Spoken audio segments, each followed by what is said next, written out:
আসসালামু আলাইকুম। ভাইরাল একটি গলার ডিজাইন দেখাবো। 8.5 ইঞ্চি একটা পেস্টিং নিছি, লম্বাটা হচ্ছে 16 ইঞ্চি নিচ্ছি। এরপর আমি গলার চড়াটা দিব 2.5 ইঞ্চি, যাদের 3 ইঞ্চি হয় 3 ইঞ্চি দিবেন। এরপর হচ্ছে লম্বাটা দিব 15 ইঞ্চি, 1 ইঞ্চি এক্সট্রা সেলাই করার জন্য নিছি, ঠিক আছে।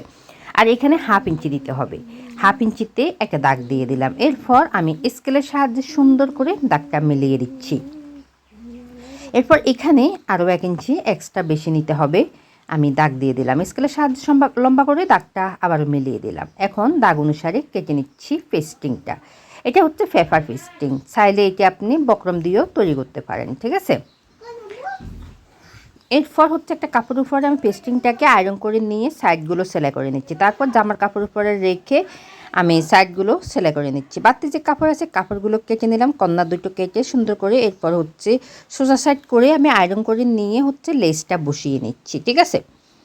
তো লেসটাকে সুন্দর করে বসাতে হবে ভিতরের দিকে হাফ ইঞ্চির মতো দিয়ে। তারপর একটা সাইড লাগানোর পরে আমি আরেকটা সাইড সেলাই করে নিচ্ছি। তো এই যে আমার এই লেসটা লাগানো হয়ে গেল। একটা কাপড় নিলাম, আর হচ্ছে প্রথমে একটা সাইড সেলাই করে নিয়ে একটা একটা করে সুন্দর করে হাফ ইঞ্চি করে কুচিগুলো দিয়ে সেলাই করে নিচ্ছি। তারপর এই সাইডটাও সেলাই করে নিলাম কুচিগুলো দিয়ে, ঠিক আছে। এরপর কুচির কাপড়টাকে আমি বসাবো। তো তার আগে গলার মাপটা মেপে নিচ্ছি। এখানে আমি 6.5 ইঞ্চি দিছি, আর যাদের 7 ইঞ্চি হয় 7 ইঞ্চি দিবেন। তারপর হচ্ছে এটা সেলাই করে নিলাম। ভালো লাগলে শেয়ার করে দিবেন।